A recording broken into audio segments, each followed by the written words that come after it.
Guest is going to tell us how he built a global educational brand and foundation. But first, did you all hear about the inspiring news coming out of NASA? This one is really inspirational. We're going to talk about it in just a little bit. Stay tuned to STEMedia Live. Coming up.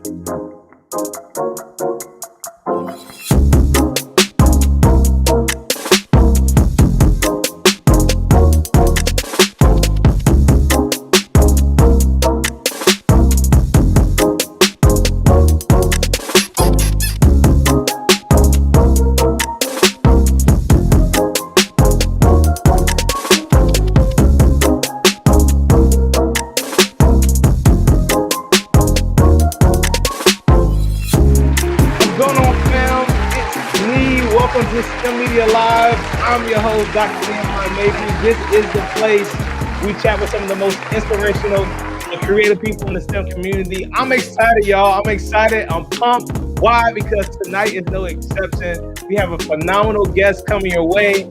Person I've been waiting to get on the show for a long time. Man, I'm telling you, he's going to drop some jewels. He's going to bring a lot of great information. And I'm telling you, man, this week has just been one that I just can't wait to do this. I can't wait to get before you.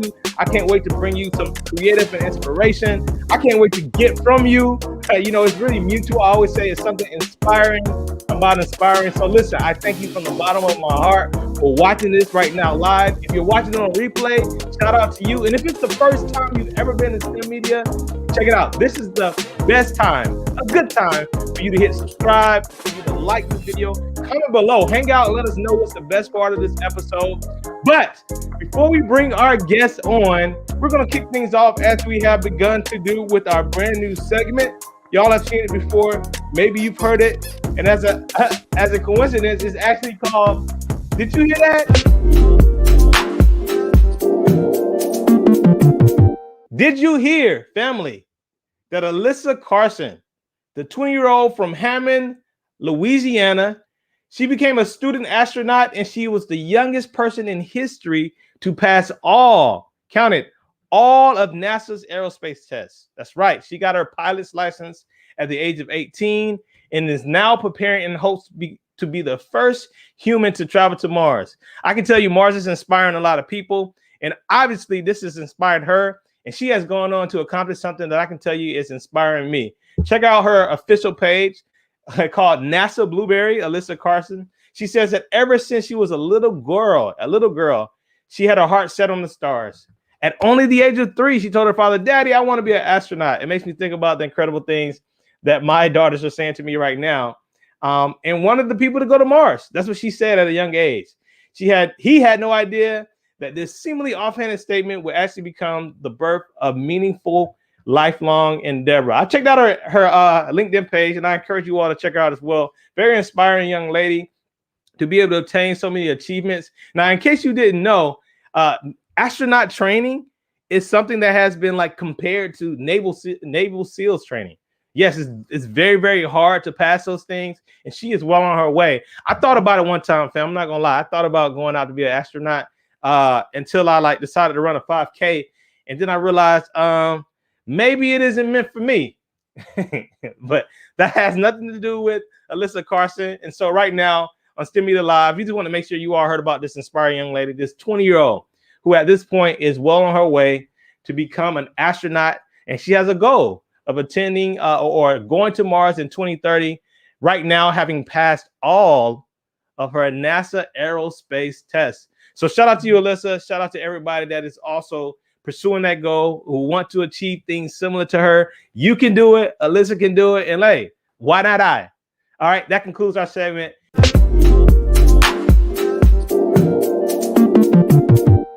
All right, family. Now it is time for us to get ready to bring our guest of the evening. Yes, again, as I told you, a person I've been looking forward to bring on the show for a while. He is an international music artist, engineer, and activist born in Washington, D.C.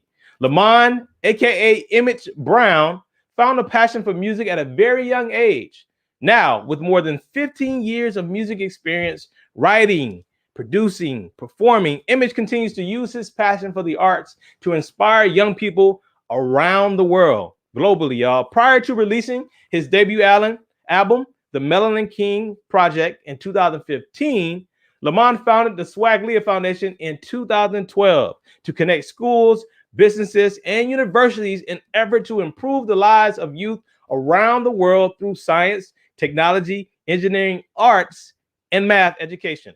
Combining his passion for music with his academic background as an architectural engineer, Emcee developed the STEAM the Block curriculum. It's a dope program, y'all, to get young people interested in STEAM. Lamont has become a pioneer in the field of STEAM education, and he earned the nickname the STEAM Emcee. So you all do me a favor. Let's give a warm STEMedia Live welcome to none other than my good friend, presented to some, introducing to others, my man, Mr. Emcee, aka Melanin Brown. Emcee, we're gonna bring you on. What's going on, brother? How you feeling, man? Peace. What's good, fam? How are you? I'm good, man. I'm excited, bro. This is the debut of STEMedia Live. We've been knowing each other for a while, but this is the debut, man. Yes, man. I'm definitely happy to be here, bro. Thanks for having me on, man. Absolutely, man. Absolutely. Join us from our nation's capital, Washington, D.C. That's where you are, right? Yes, Born sir. and raised. Yes, sir. But we're going to kick this thing out the way we normally do, Lamont. We're going to kick this thing off with you giving us a random fun fact about yourself. Before we get into the STEAM the Block, before we get into the STEM background and the whole nine, go ahead and tell us something random and unexpected after hearing that bio about the STEAM Emcee. Something random and unexpected. I actually love snowboarding. I'm actually a double black diamond snowboarder. I love snowboarding. A lot of people don't know that. You like snowboarding, man? Yeah. How did you get into that? Living in DC, they got snowboarding up there? Oh man, they do. So check it. When we moved to PG County, there's a park near my house in Fort Washington.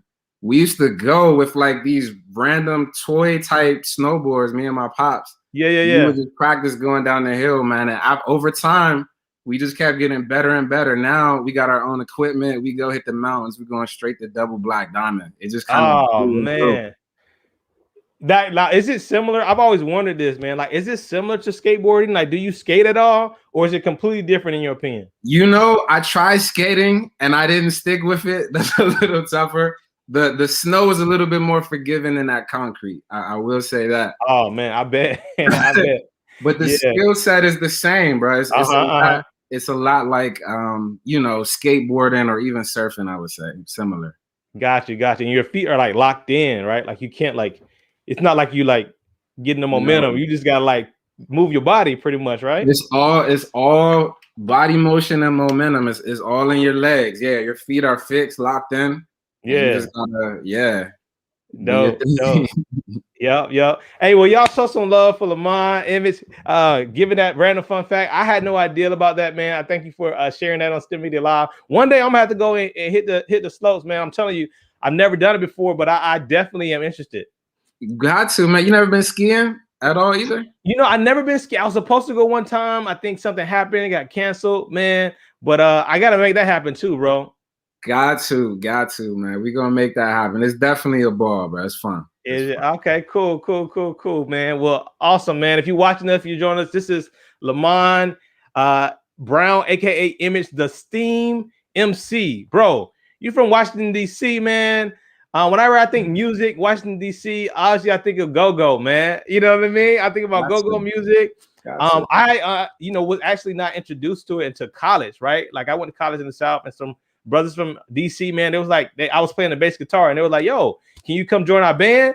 And I remember I went to the first practice, and I was like, oh, this is a little different. Like I was expecting, you know what I'm saying? I was expecting, like, you know what I'm saying? Like, all right, what's the line? But it was like all vibes, man. It was just all like, yo, get into it.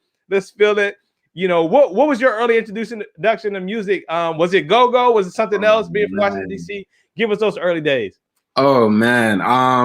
Yeah, I listened to everything, bro. But being in this area, I would say I was bathed in go-go music. I mean, it's been around from, you know, the OGs, from like Rare Essence, Northeast Groovers, to Chuck Brown, to even some of the newer bands, CCB, UCB. Yeah, bro, that used to, in high school, we used to like, used to go in. Yeah, I mean, it's a thing. Like being in this area, that sound influences everything. I would say, even like hip hop, even other styles of music, just because it's so unique. You Yeah. know? Yeah. Absolutely, man. It's like a fusion. It's definitely like unique to the culture there in DC. I'm curious though, because obviously you got like the STEM background, you got the arts background. Yeah. Obviously, STEAM is where you dwell, your thing. Yeah. Were your family kind of more in the arts, or did you have family members also kind of more in like the technical side as well? What was sort of like the balance as it related to your family? That's a great question. I would say it was both. You know what I'm saying? Okay. It was both. From, my grandfather was a chemist. My dad was great at math, I would say. And I started, getting into math and science, but it wasn't really until high school, man, that I really started to dive more into the math and sciences. Music has always been my thing. Gotcha. Since I was younger, since like, yeah, I'm talking like 10 years old, 11 years old. I was in like a little rap group. This is before, Instagram and before, all these, before everybody yeah. had like recording software, before everybody had ways Oh to my mix. gosh. Yeah. Before SoundCloud, before you could just, Yeah. record a song and throw it up there. We was into it, man. And it started in church, really. Yeah, right. My parents are preachers, are ministers, pastors. Oh, okay. Okay, cool. Yeah. So, it started with me just kind of rapping with the youth choir, doing my Yeah. thing. They let you hit that. They Live. let you hit that Sister Act 2, joyful. You know what I mean? They're like the All of OG that, joint bro. right there. If there was any gospel song that had a rap verse in it in the late Like, 90s, hey, early, Lamont got this piece. I You was gonna come on out? it. They Yeah. already knew, no question, I was on there. But yeah, man, shout out to OBM and my folks. My church family showed a lot of love because that's where it started. And it went from rapping other people's stuff to like, yo, I want to say this. Like I'm starting to rap my own stuff. Right. Then a gospel rap group called 3 and 1. You know what I'm saying? Yeah, man. And early on, just really fell in love with just that whole process of songwriting and even beat making, music production. Yeah. Yeah, like got my first Roland Phantom when I was 17. Oh, so you got a Phantom? Okay. Yeah, and hold on, pause for a second. I didn't know you played bass either, bro. You said you played bass? Yeah, man. I learned bass. I learned it at a later age though, because I was in college when I started learning. But you speaking about learning how to make beats at a early age, I was definitely doing that in high school. And the crazy thing about it is like, because a lot of this software nowadays didn't exist, because now I feel like anybody can really make a beat. Yeah, it's like easy, right? Yeah. But you had to go in and kind of figure out some of this early stuff, right? And it was like creative and tech at the same time, wasn't it? You know what I mean? I remember the same type of experience. Yeah, no, it was different because the Roland Phantom, that was one of the early ones that had a sequencer. Yep. You can like see what's happening, like you can see the software, right? But you still have to play each note. It wasn't like now, drag and drop. You could just like a pattern, which is cool, but you had to actually, learning through the fire. You better press them buttons, right? Yeah. So were you like what I'm saying, a really good student who like got your work done and then went to the room and started cooking up beats and stuff? Or were you like a person who kind of like procrastinated on school to get the music in and then realized you had homework due? Yeah, man. I gotta be honest with you, man. School came easy to me early, so I wasn't the best student. I was like, oh, I'll do it. I kind of just took it light, and most of my attention was focused on music. Now, don't get it twisted. Yeah. My grades were amazing. My parents made sure that I did what I had to do in school. Yeah. But music was always like, me and my homies, shout out to SP and Real, we used to like, do our homework, get that done early, easy, knock it out. That weekend, we already know we was going over somebody's house, we're writing a song, we got a show that weekend. Like that was really, kind of without even having to tell us to do that. We was always into the music. You know what I'm saying? Yeah. Yeah, that's just how it was, bro. Early on. That's the truth. Shout out to Dr. Mary Payton. Everybody watching this. This is Lamont Brown, aka the STEAM Emcee image. You know, man, I used to do the same thing, like staying up late. And my dad always say, like, yo, you probably would be a little taller if you weren't staying up late, you know what I'm saying, making all those beats and stuff. You got some sleep in high school. Did you stay up pretty late? You know what I'm saying? Put it in? I did, man. Every chance I get, bro. Like weekends, nights, yeah. We had hours messing with that family, making music, bro. Yeah. I love it, man. Like it's crazy how much we have in common. Y'all, if y'all have any comments, please drop it in. We definitely gonna try to get to your question throughout the show. Lamont, when I first heard of the word of engineering, not the word, let me not say the word. When I first knew what the field of engineering was, right? I remember my pops was telling me about it. I heard the word before. In fact, he had started a degree in engineering at the time, but he was back in college and he was just kind of telling me about it. And one of the first two types he told me about mechanical and he told me architectural. Those are the first two types of engineering I ever heard of, right? So I was in 11th grade and I just remember saying like, all right, I think I want to be an architectural engineering because with my mind, I was like, there's the drawing, architects are creative, you know what I mean? They can design and all that. And so I went on to try to pursue, right, or find programs that have architectural engineering, only to find out that that's not a very common major at our universities in the United States, man. So I'm really interested for you being the first person even on STEMedia Live that I got to chat, that I'm chatting with, that has an architectural engineering degree. How did you get into it? And then how did you find your way to Drexel, of all places to study it? That's a great question, man. And it goes back to what we were talking about with the music. What happened was when I got to my senior year in high school, I was very heavily into music. I'll just say that. We had an opportunity to get a record deal. For whatever reason, the deal fell through. And this was like a big deal at the time, meaning we were going to be doing music full time. Like that was my plan. I was locked in. Yeah. You know, after high school, graduate, go on tour, record albums. That was the plan. That was it. Yeah. The deal fell through. It quickly became a thing where my folks was like, all right, well, you know, what's the plan? Like what's next? Yeah. And it kind of happened as to where, because I was good at math and science, I was like, I mean, I guess I could just, you know, go to college in the meantime, you know, get my degree. That's crazy.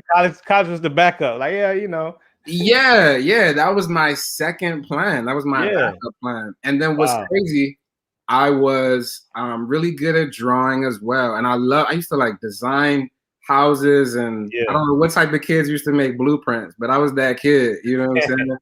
And I was like, well, cool, I could just do architecture, but I looked it up. Yeah. Architects didn't make as much money as engineers did. Right. You know me? So then I started doing a little more digging, and I heard about architectural engineering, and this was about 2006 or so. So architectural engineering, like you said, was not a very popular major field of study. And there were only a few schools in the country that had like an accredited program. Drexel being one of the few. Okay. You know what I'm saying? So I applied to a few of the other ones, but another thing that kind of sold it, not only was Drexel, they had a great engineering program. I got family in Philly, right? My family is my mom's side is from North Philly. I had family in West Philly at the time. So it was, you know, kind of that added bonus of having family nearby. Right. And that's how it kind of worked out, bro. And then I got to Drexel and nobody told me how hard that was gonna be. Yo, like this ain't high school. Like this ain't high school to take lightly. Yeah. Bruh, it's like high school, you know, I kind of skated through. I was on honor roll, you know, I did what I had to do, but this is like learning how to swim. And then somebody just dropping you off into the ocean, like, oh, you got it now. You know how to swim. Like, it was crazy, bro. It was. So break it down for us if you can, like, because people know architects, right? People know engineers. What exactly is the overlap? Like, what is architectural engineering for people who, again, like, haven't really even heard of it or even been exposed to people studying it? That's a great question. The easiest way to understand it is that architects are a little more artistic. Architects will design the building, make it aesthetically pleasing. You see all the curves, you see the shiny glass.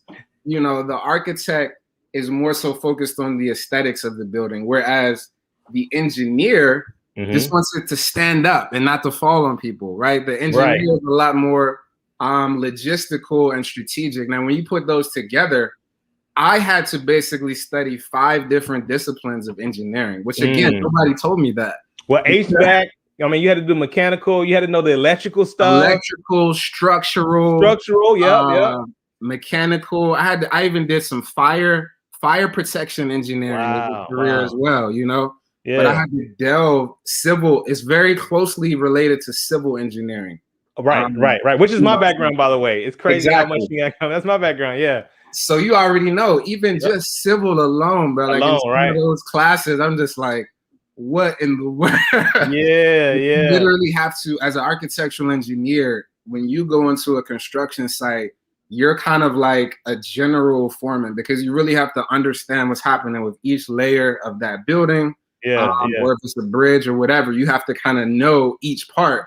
And work with all of these different engineers. So it can be intense. But a great, you know, what I did love about it is that I did get to see the different types that were out there. And I'm a person, I don't really like being at a desk necessarily. So like that type of field, I got to get both worlds. I was outside on the construction field, behind the desk.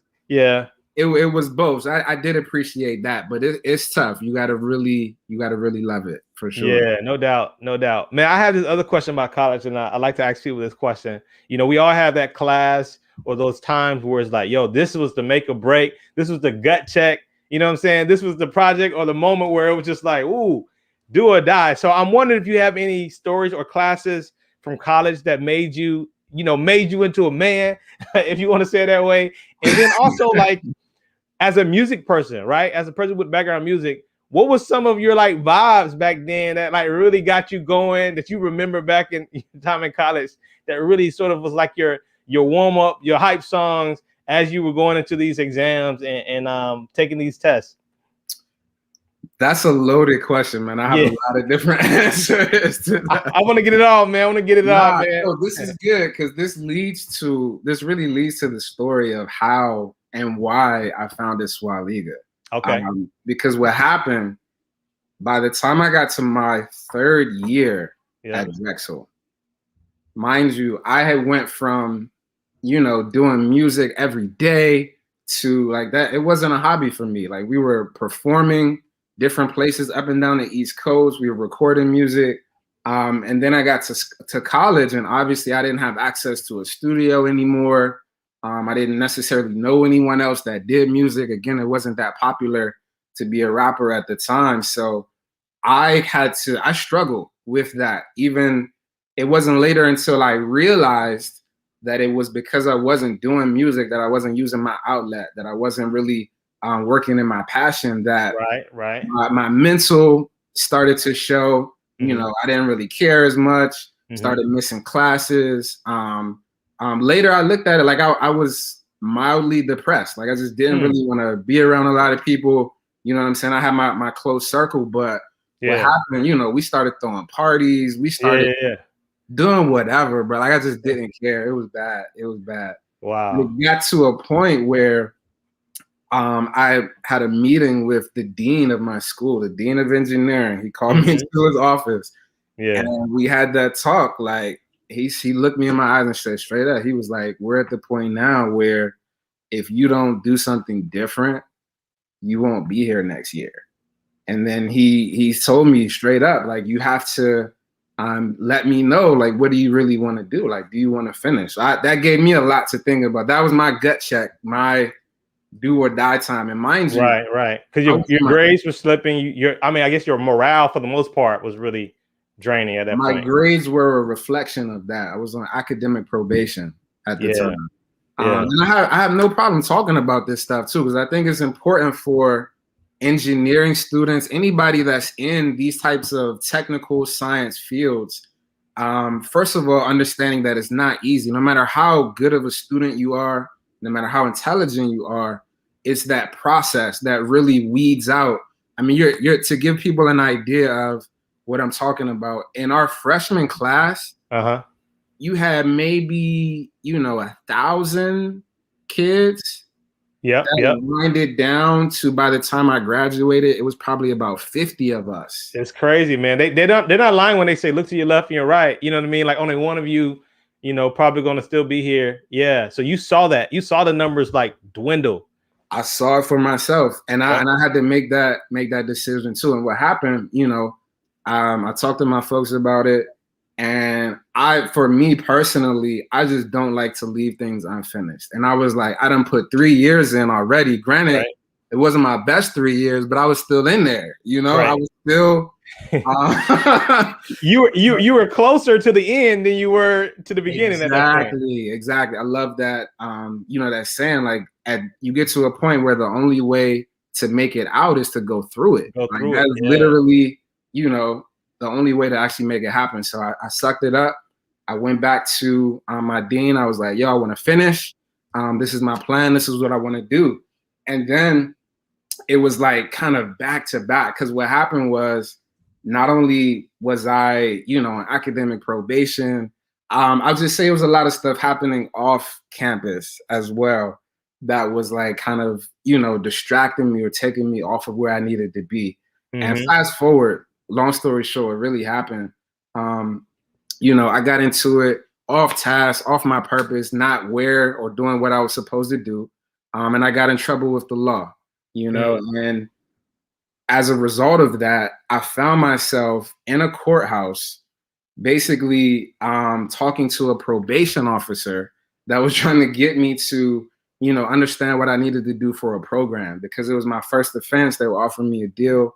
And that moment, that was the next pivotal moment in my life, because what happened, he literally took that paper of instructions of details for my probation, turned it over, and he said, "You're not supposed to be here." He was like, and I was like, yeah, tell me about it. Like, I didn't do nothing. He was like, no, let me finish. You're not supposed to be here. You just need some love. He's like, I can tell that you're a leader.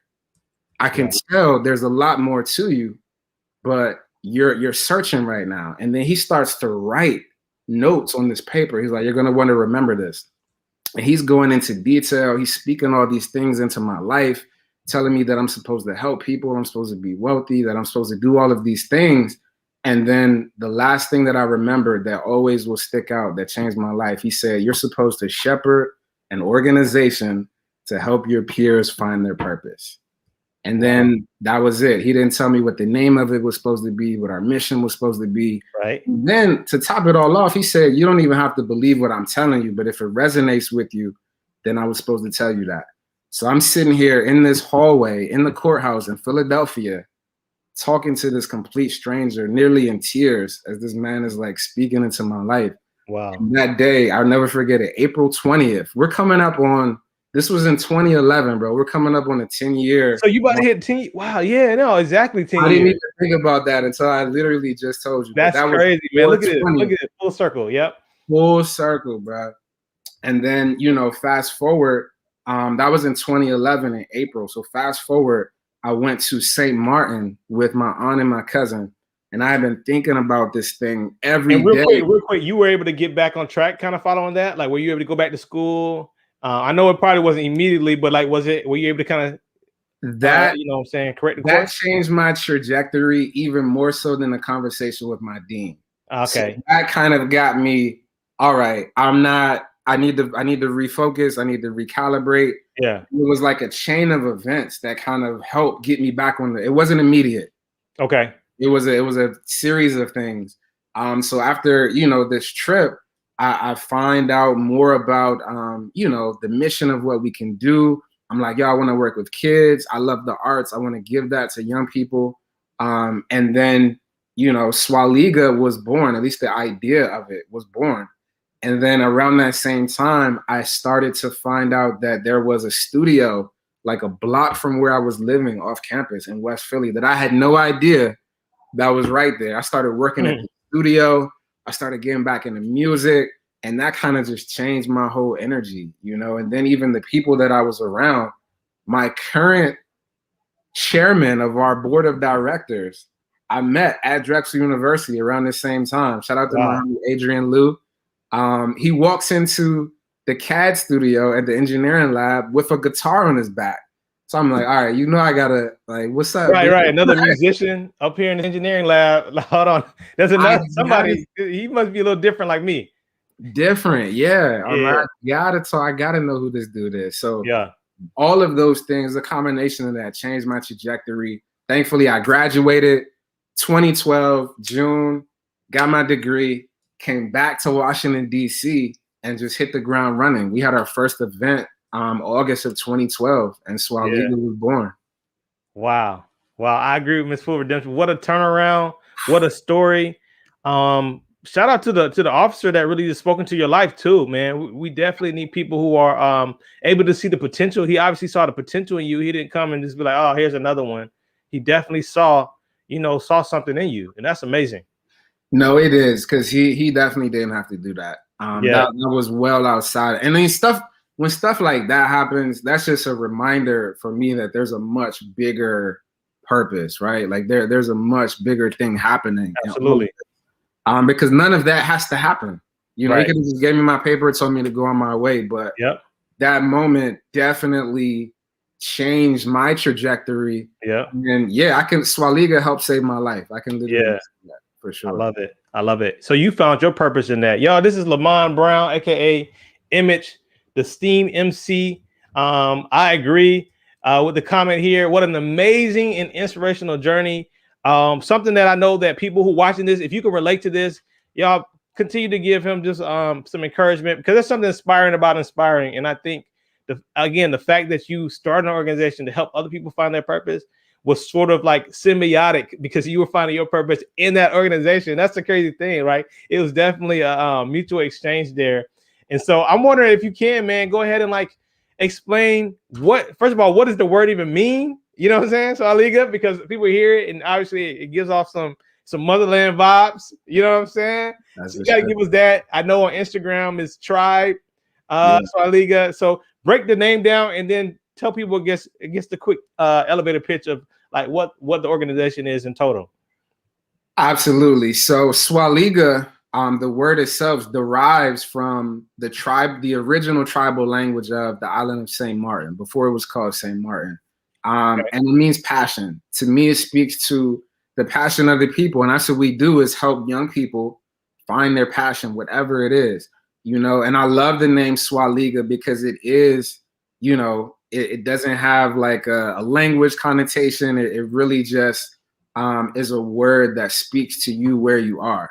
Now, the dope thing about it is that, you know, ever since we started this thing, we've been helping young people find their passion.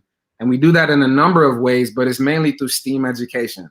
So Swaliga basically uses the arts as a bridge to help get more young people into STEM, into science, tech, engineering, and math.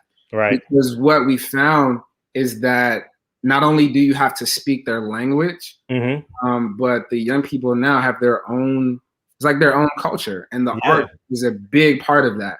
So including that, you know, you get Swaliga, and I wanted to make sure that it was different, not just a regular organization, but more of a family, more of a tribe. So early on, you know, when it was founded, I was like, yo, I want our young people to feel like they're really a part of something dope. You know what I'm saying? Right. You get Tribe Swaliga. So I got to do this one time, man. We always do it for. Yeah. Go ahead. I was waiting for it. Because I know they're gonna see this. So I gotta send love all the way to the motherland, Nigeria, South Africa, Rwanda, Houston, LA. Shout out to the whole tribe, man. We see you, we love you. One time, if you rocking with the tribe, say Swaliga, baby.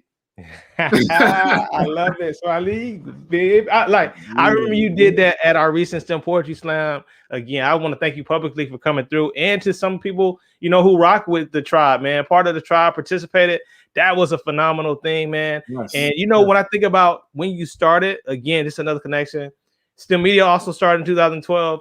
And at the time, like I wasn't aware of STEAM as a term. So definitely been rocking with STEM because I didn't really hear about that term. But the whole media was that sort of the same effort, right? To combine the creativity and the arts, the creative arts with the technical disciplines. And so I agree with you. That is a bridge. There's something that's like even deeper than just logic, you know, right? When you get into a vibe, when you're talking about art, art, creativity, expression. You know what I mean? That really, really connects people to something deeper than just getting the right answer. You know what I mean? On a test or just punching something in the calculator. It really goes deeper, and I really feel that in the work that you're doing, man. So I think that's pretty dope. I appreciate it, bro. Yeah, man. I'll be honest, bro. I never, again, as you heard in the story, I never really planned on starting a nonprofit. I never planned on being a teacher. I just wanted to rap. Like, that was it. Right.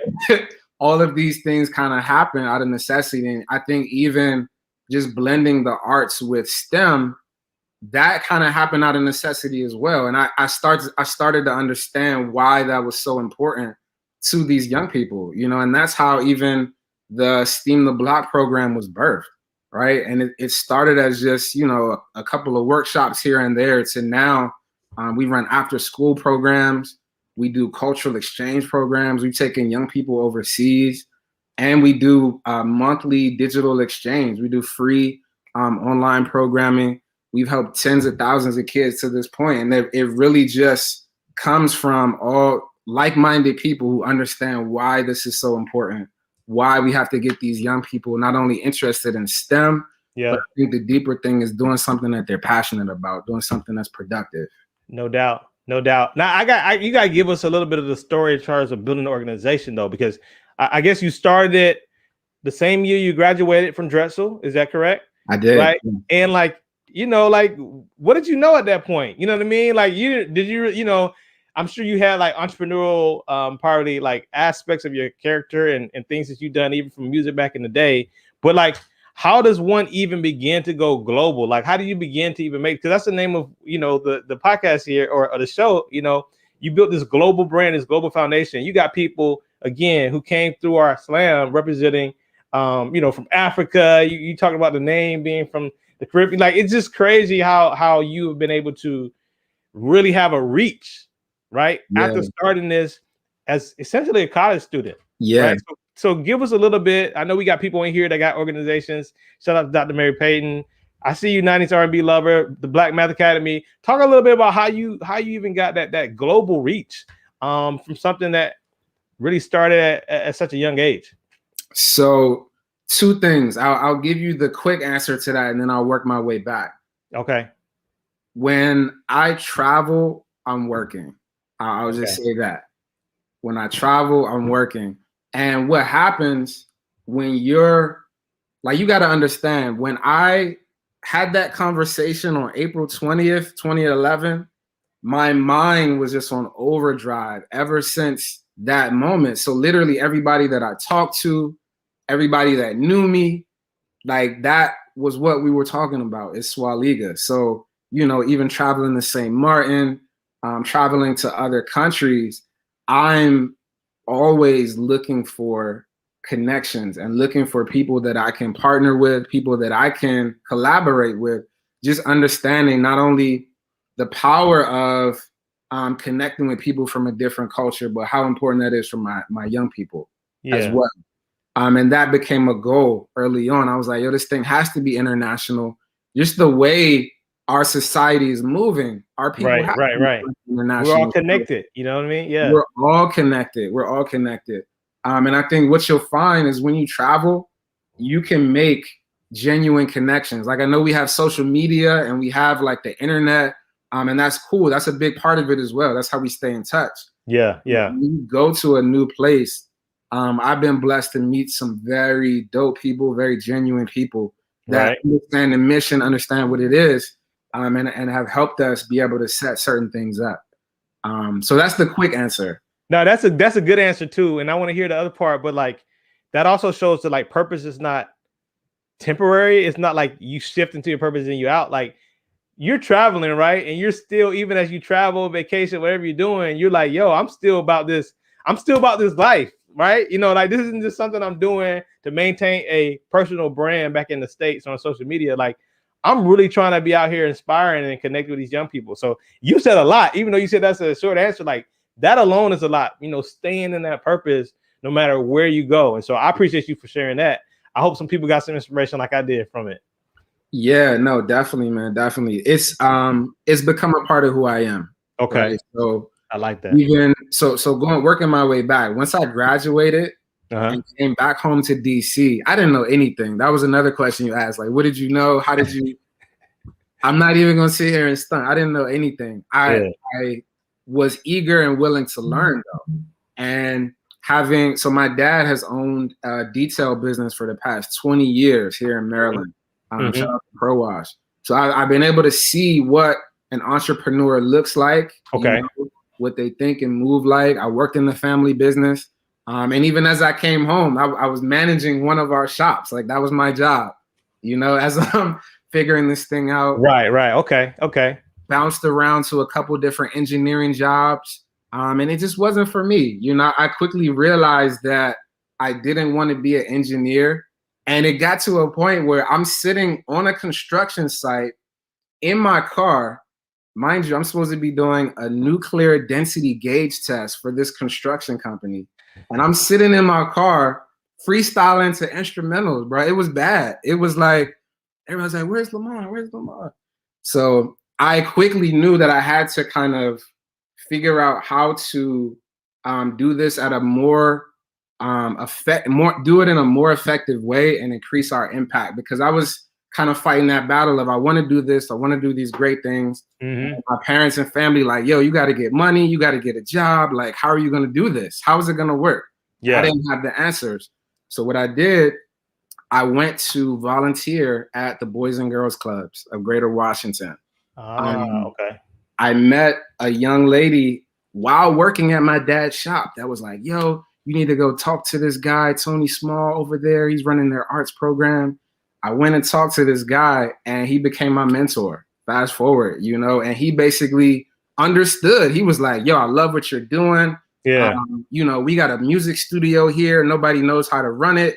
We're trying to get the teens involved. What can you do to help? I'm like, I would bet.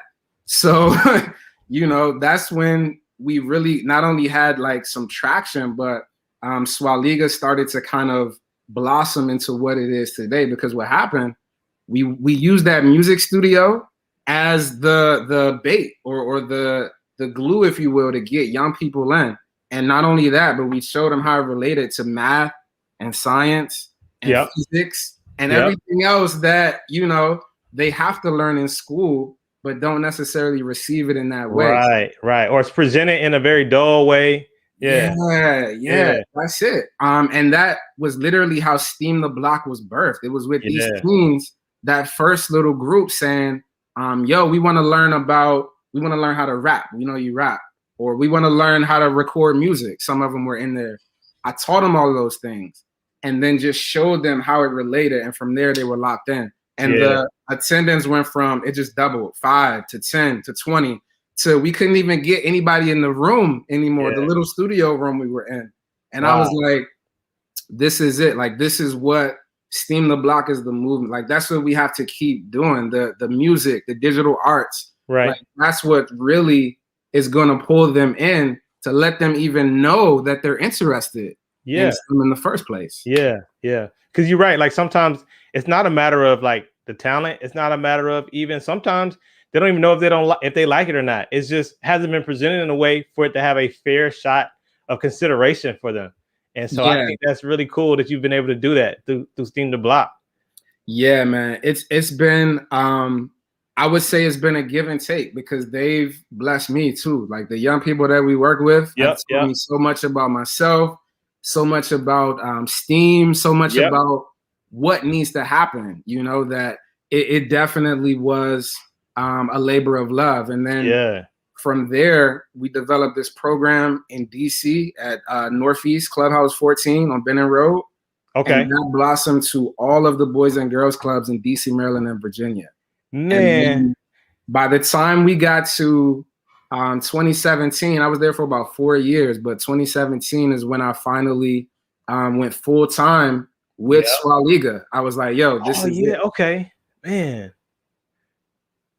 2017. Okay, got you. Yeah. So you started 2012. You were still doing like your engineering, your STEM background, but you were all in, spending time, you know what I mean?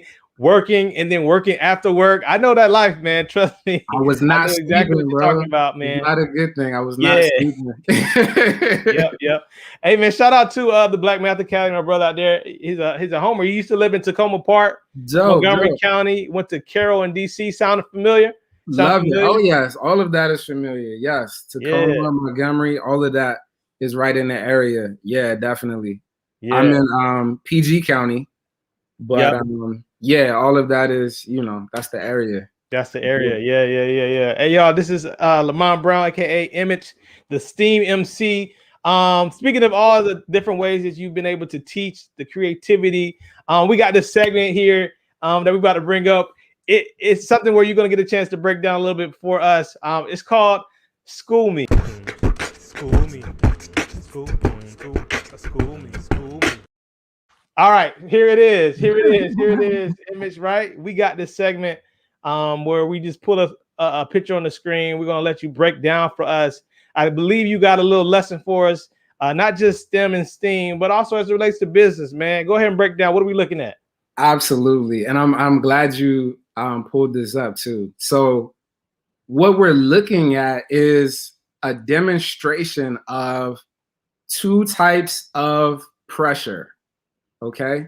And you hear that word thrown around a lot, pressure. People say, you know, apply pressure, or, you know, now they'd be like, I'm some pressure, you know? So that word gets thrown around a lot, but the easiest way to understand it from a science perspective is that it's a force, okay? Pressure is equal to force over area. I'll say that one more time. Pressure is equal to force over area. Right. Now, if we go to the picture, right, you see on the left, dude has the hammer. He's going to bang the bowling pin into the wall. And you see it says whack, thump, ouch. That joint just bounces back, right? Doesn't go through the wall, clearly. Then you look on the right, he has the hammer as a nail, whack, boom. That joint goes right in the wall. The question is why? The question is, what is different about these two pictures? Now, what really is interesting to me is that when you talk about pressure being equal to the force over the area, okay, that means that the wider the area or the bigger that number, if you're looking at a fraction and you got the force on top over the area, the bigger that bottom number, the smaller the amount of pressure is going to be. Okay. And what I mean by that is if you look at the picture, that bowling pin, you got to imagine the bottom of a pin, no matter what size it is bigger than a nail, right? It's wide, okay? That's like if you try to imagine yourself putting that bowling ball through the wall, that's gonna be tough. Right, like it's a broader area. It's a broader area. Broader area versus the nail is a very fine point, okay? A very small area, so that amount of pressure gets big, which is why it goes right in. Now, when you compare that to business, it's the exact same thing, because what I got tripped up with after I graduated was trying to do so many different things and wanting to have this amazing nonprofit and do all of these things and not really focusing and executing properly. And that's what happens, right? When entrepreneurs, when we just get started, we got this grand idea and there's so many things to do, right? But what really will save you so much time and energy, please, is if you really look at the overall structure and then look where the nails go. Focus on certain things about your idea, about your business, about your organization that are really going to help you in the long run. I love the analogy of like when people say, yo, I want to build the biggest building ever. You don't just throw up a building, you do it brick by brick. Okay, you lay one brick perfectly at a time, and then over time you look and you've created the building that you said you were going to create. It's the same thing. If you try to get like a huge nail, right, that's like 3 feet long, you're like, yo, I'm gonna just everything at once, I'm gonna just boom, just make it in. You're gonna waste a lot of time and energy, and you're gonna get burnt out, versus being very specific in what you're trying to accomplish and saying, okay, if I can just get this nail in, then I can get this nail in, right? Exactly. And then you just literally, you're hammering away at that nail, and before you know it, you get to your goal. So I'm a person that loves to multitask, and I used to think that, you know, I could do all of these things. Yeah, you were proud of it, right? You were proud of, oh, I could do a bunch of stuff at the same time. Yeah, like a badge of honor, right? Right. But when in reality, you know, one, you have to have a team, right? But you have to focus your area, okay? Yeah. Focus your area, even if just for a moment. You're not necessarily saying I only do this or I can only do this one thing. No, but you're focusing until that nail gets in that wall. Yeah. You're focusing on that. Everything else is kind of just happening, but you got to take it one thing at a time. That's definitely something that I wish I would have known going into this. It would have probably saved me so much time and headache doing Listen, that. man, I feel like you get into my business right now, Lamont. Like, you didn't have to like call me out like this on my show, man. I promise you, bro. It's like you have so much force. We have energy. We want to take on the world. We have so many ideas. And so we end up doing like everything. But like your picture right here, we don't really go deep because we're spreading out our limited amount of force and energy over a broader area. Whereas if we were to narrow down our area and apply that same force, just like that pen you got, man, we'll be able to go so much deeper. So that's really good advice. That's really good advice. That's what it's about, man. It's like you said, don't spread yourself too thin. Focus your time and energy on what matters most. Stay focused on your mission and your purpose, and you got it. That's it. That's it, folks. That concludes our segment of School Me. School Me. School Me.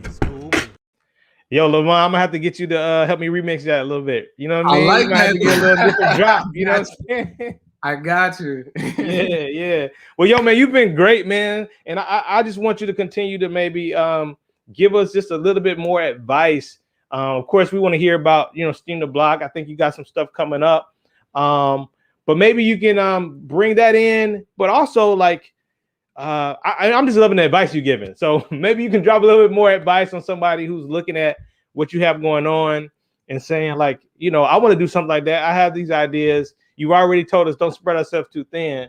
But is there any other tactical advice that you learned that you can give us as you also begin to share some of the stuff you got coming up? Surround yourself with great people. Okay.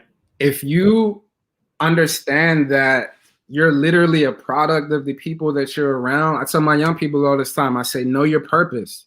That's literally the foundation of everything. Know your purpose. Yeah. Even if you don't know it yet, because a lot of people, no matter what age you are, you might not know your purpose yet, and that's okay.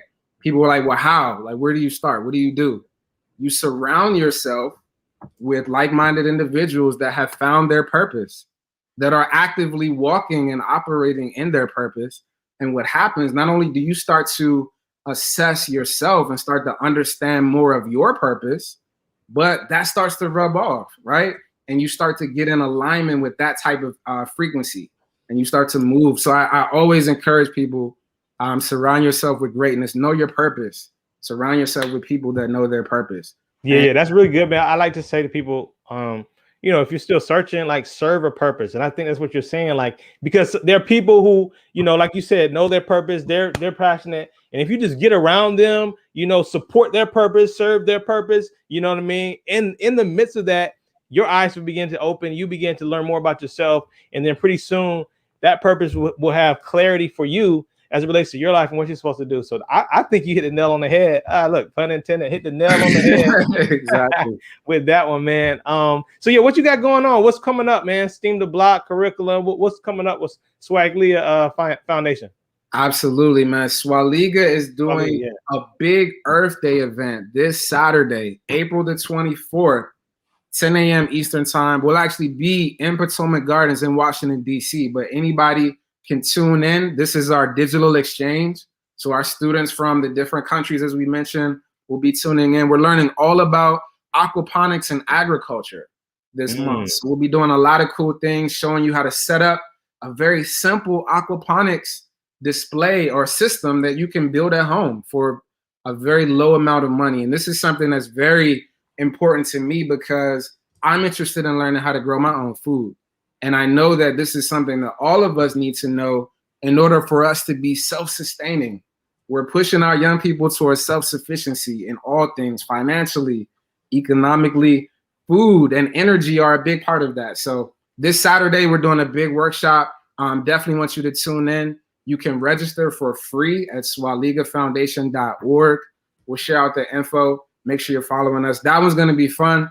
We're also dropping new music. We just dropped the Steam the Block Book of Revolution album. Book of Revolution. Excited. Okay. Yes.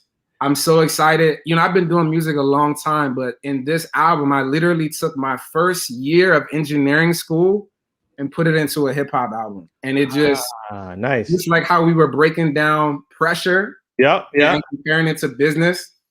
The whole album is like a triple entendre because it's STEAM. It's a curriculum that teaches you about power, work overtime, right? Pressure, right. All of these different forces. But it also relates to life, you know, talking about the pressure of being Black in the United States, right? Or pressure of running a business, right? All of these different life things that we deal with. So that is like something that we're trying to get out to as many young people as possible. And what's the website again? What's the website? Say it again. So the website is swaligafoundation.org. SWALIGA, .org. My website is imagemusic.com, IMAGmusic.com. And yeah, this music is a curriculum right now. It's on YouTube. We posted videos. We just dropped a whole animated video to really bring it to life. You got to check it out. This is something that I think is super important because we just need to change the way we learn. All of these things go towards changing the perception of what it even means to study science or to study physics.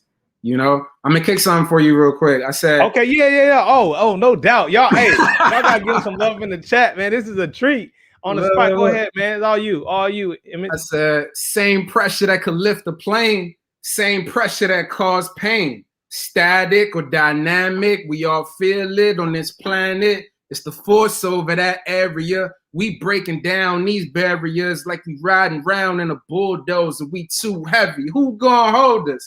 Need tread for them steel rollers. They try to press us. We still rolling. Same pressure that bust pipes could move a tank if it's used right. Might as well say the same boot will fall straight through without snowshoes. More area, less pressure. Translation, we big stepping. Who ready? Let's go. So that was a little taste. Hey, let's give it up, man. Hey, man, hey, I appreciate that, Lamont, bro. Hey, we should have led with that, bro. I felt the vibe, I felt the energy. Yeah, I'm digging it, man. I'm digging it, bro. I just want you to know, man, I really respect you, man. I feel like, you know, when we first met, I think we maybe met right before the pandemic, actually up in DC. It was. I came up for an event up there. And we met through a mutual friend, and I kind of already felt the vibe right there, man. And it's just crazy how much we have in common, even after like having this conversation, bro. It's incredible, man. So this is meant to be. Absolutely, bro. Our paths were definitely meant to cross, and we're definitely gonna stay connected. You already know, man. I love what you do. STEMedia is awesome. You know what I'm saying? I'm gonna definitely keep supporting like it's bigger than us, bro. And I think even the reason that we connected is major. Yeah. Absolutely, man. Yeah, absolutely, man. So hey, y'all, make sure y'all connect with Image. Go to imagemusic.com. Go to Swaliga Foundation.org, right? .org, swaligafoundation.org. If you're on Instagram, follow us at Tribe Swaliga, SWALIGA. You can follow me at Image Music. I'm a G, no E. I'm a G, no E. I'm a G. Yeah, they call me the STEAM Emcee. So it's Image Music. That's what I'm talking about, man. I'm talking about. Well, yo, thanks for everybody that's been watching this. Shout out to people in the chat, giving your great comments, your great vibes. Again, I affirm what you're doing. Definitely support you. If there's ever anything myself or STEMedia can do, you know, you got my number. You got to contact. It ain't nothing but a thing. Hey, why don't you give us, if you don't mind, man, some your final thoughts, parting words of wisdom before we say goodbye, man. Absolutely. In addition to know your purpose, I'm gonna say that one again because it's so important. In addition to knowing your purpose, I'm gonna encourage everybody to know your power. My first mixtape, the first music I ever created, use your imagination. And the reason that is because even though we don't realize it, the power of the words that we speak, the power of the thoughts that we think are tangible. This is real energy, y'all. So I need everybody that hears this, that's listening, to know your purpose, know your power. If you got something that you want to do, if you have a vision for a way to give back to your community, you got to speak it, you got to walk it. It's not easy. It's not it's not fun all of the time, but it's definitely worth it. And that is something that has changed my life. And you have the exact same power to do it. Speak life, you know, speak confidently and continue to walk it. And you got it. That's it. You know your purpose, know your power. You're very much more powerful than you realize. So I encourage everybody to do that. Know your purpose, know your power. Man, well, hey, on that note, bro, I just thank you from the bottom of my heart. Thank you for coming through STEMedia Live. Everybody, make sure you continue to rock with him, rock with us here at STEMedia. Of course, we are going to continue to bring you this every Sunday, more inspirational, creative people in the STEM community. STEMedia Live is brought to you by the STEMedia Network. Go to STEMedia.com. Check out some of our exclusive videos, podcasts, series, and more to empower your STEM journey. And man, just like Image, the STEAM Emcee, you know, we really believe in purpose, and we hope that you remember what he said. Know your purpose, know your power. And until next time, we will see you right here on STEMedia Live. You all take care. Peace.